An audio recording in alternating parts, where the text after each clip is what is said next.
Another near miss that for Aston Villa. Louise. Back out to Cash. And it's in!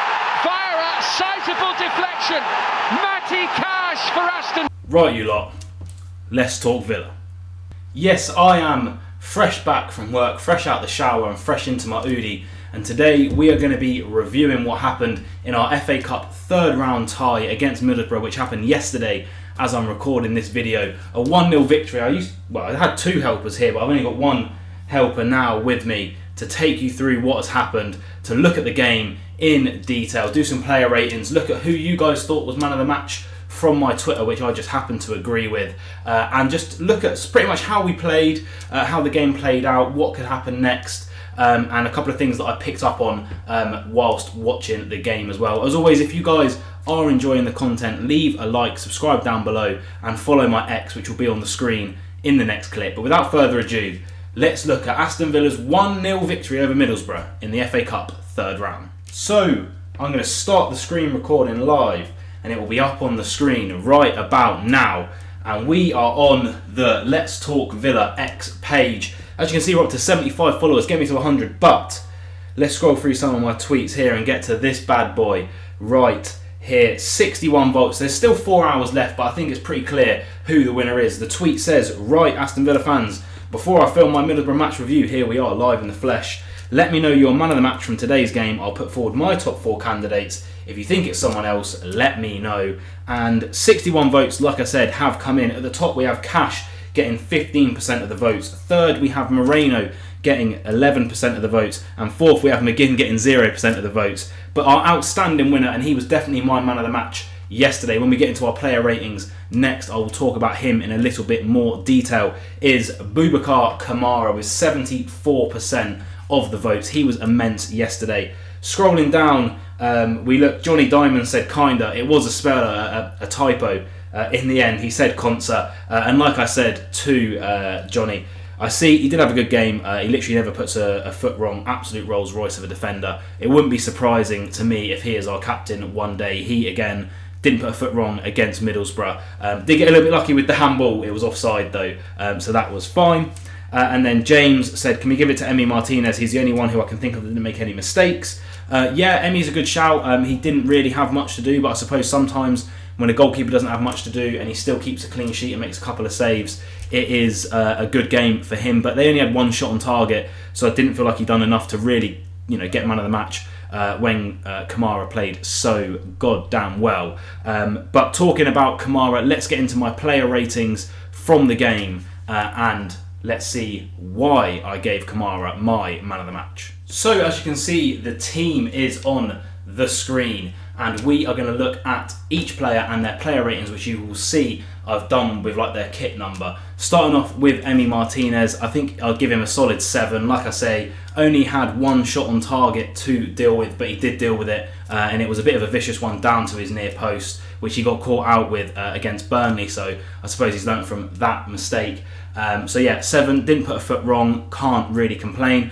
Matty Cash, I'm going to give a 7 as well. Obviously scored the winning goal, although was it his goal? I mean, it was probably on target, so I suppose under the rules it does count, but let's be honest, without a deflection that probably isn't going to go in, or I suppose we'll never know if it would go in or not. But apart from that, to be fair, I thought he had a generally average game. He obviously he spoke afterwards about how he works with the fullback coaches who also work with the wingers, and some games Emery wants him to get forward, some games Emery wants him to stay back and ping passes.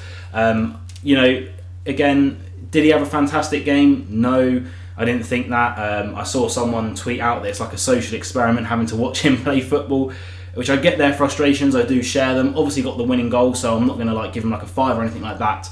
But I think that game probably did highlight that we do need at least someone to push him as well, because it did seem like a bit of a relaxed performance from him until he did get the goal, and maybe that goal will spur him on in the future. Moving on to our centre-backs, obviously Longley, I'd give a 6. Standard game, didn't really do much right or wrong, so not much to shout home about. Consa, again, I would give a 7. Like I say, didn't really put a foot wrong. Got a little bit lucky with the handball, but again, our offside trap worked, although it didn't really work the whole game, which is something I will get into. Didn't put a foot wrong, definitely a 7 for me. Alex Moreno, I'll give a 7.5. I actually thought he was quite a bright spark. He was constantly getting forward, he was constantly making runs, and he definitely should have won a penalty. That was like such a stonewall penalty. I thought the refereeing was terrible last night. It kind of throws up a bit of a debate, and let me know what you guys think in the comments. But like, I'm not a humongous fan of VAR, to be honest with you. Like, it takes so long, and I think some of the decisions are so weird. Like when Watkins got pushed and it wasn't given as a penalty, that was such a random decision. Not in this game, obviously a couple of games ago.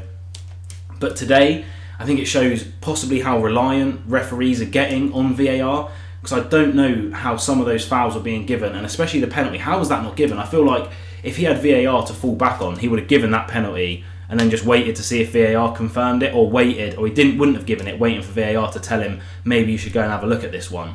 But that was weird, but I thought Moreno had a good game overall. John McGinn, I'll give a 7-2. I thought, again, just didn't really put a foot wrong. He was constantly trying. Like, he's always electric in terms of energy. Not like a massive standout. I think he was one of our better players on the pitch. As the captain, I feel like that energy that he brings really helps the team.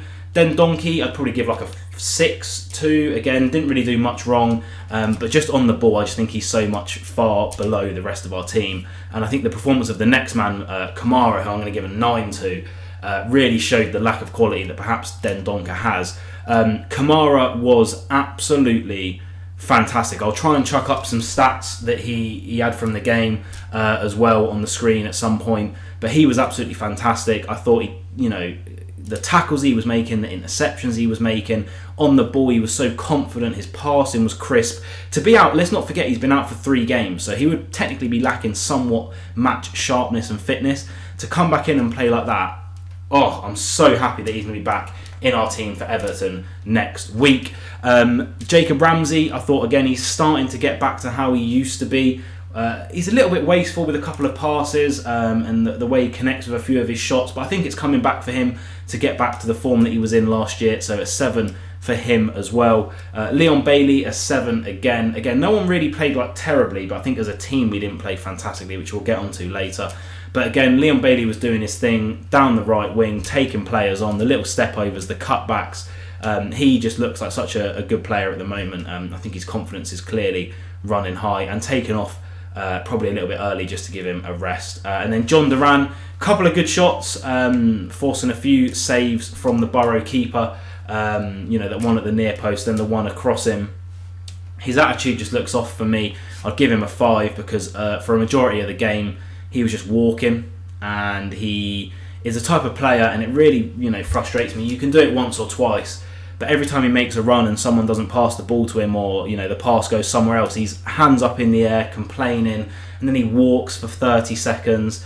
Obviously there's the interest from AC Milan which could be affecting him, but just not my type of performance from him, considering how much ability he does have. And then the subs really didn't massively. Yes, Douglas Luiz got the assist, but that was from a little set piece corner routine. I'd probably across the board give them 6s as well, in terms of their contribution to the game. But let me know what your guys' thoughts were on the player ratings and the man of the match down below.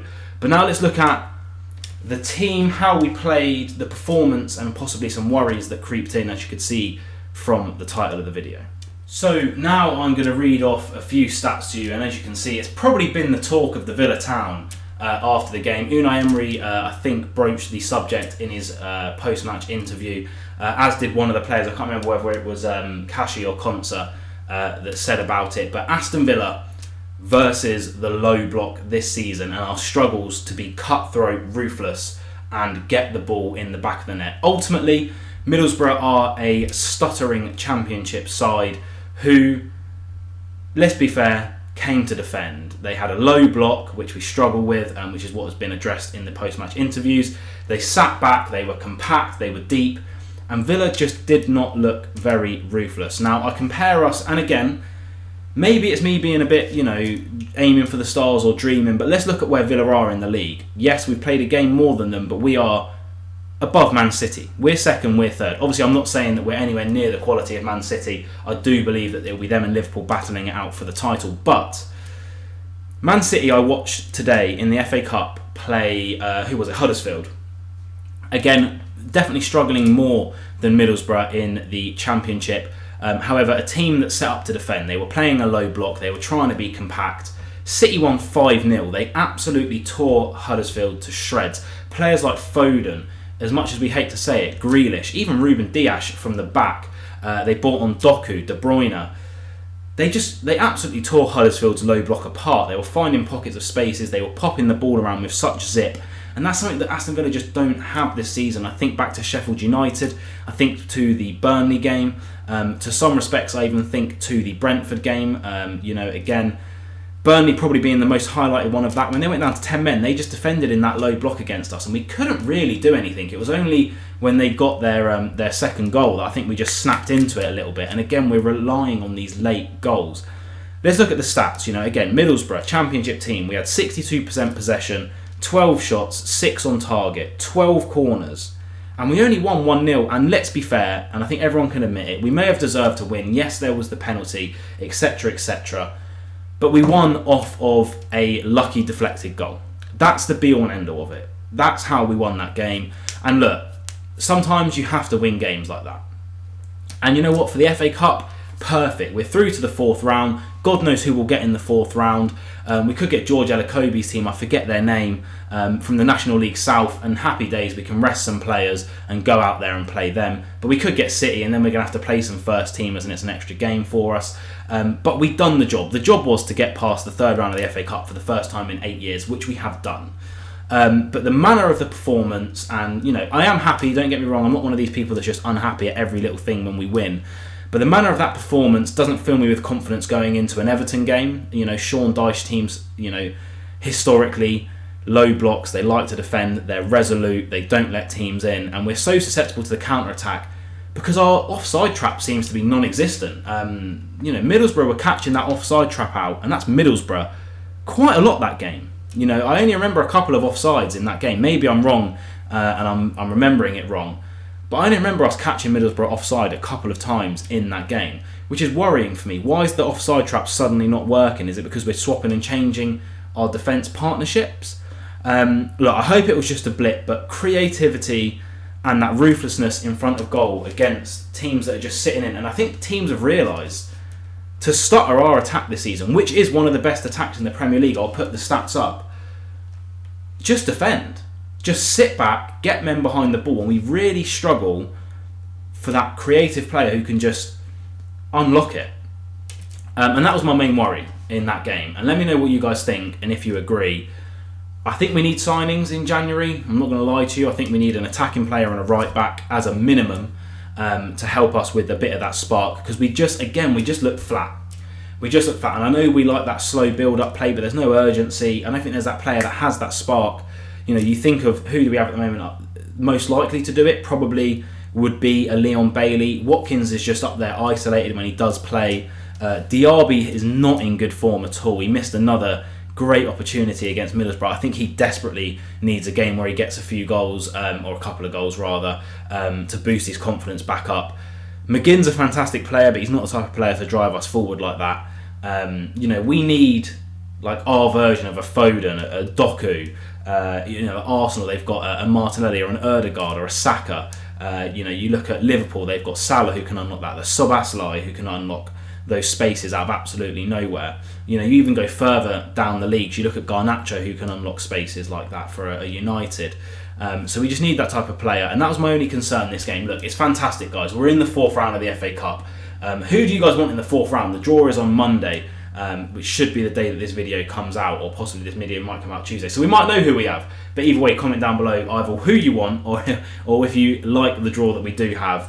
But just a few concerns for me that I think we really need to eradicate going in to the second half of the Premier League. But hey, we won. 4th round. First time in 8 years. Let's go! And there you have it, my thoughts and feelings after the Middlesbrough game. Now, there's a couple of transfer things bubbling in the Villa world at the moment, which I'm hoping to cover in a video that will be out either later this week or next week, depending on my schedule, because it is birthday celebrations for me. But I will obviously be doing a preview of the Everton game and a review of the Everton game as a minimum, and then we're going to have another transfer special coming out, and then we've got another series bubbling in the background where we're going to be looking at Villa's competition to get into the Champions League this season in a bit more depth. and I'll also be giving you my top 8 Premier League predictions as well. So all that to come, guys. Please do subscribe, follow the X. Again, I'll plaster it all over the screen, get me to 100 followers on that. I run polls before all of my videos, and it's a good way for you guys to get involved and get shout outs. I reply to every comment. I'm still a man of my word on that, so comment down below what you guys thought about the Middlesbrough game. Up the Villa, and be nice to everyone, man. Let's just be kind.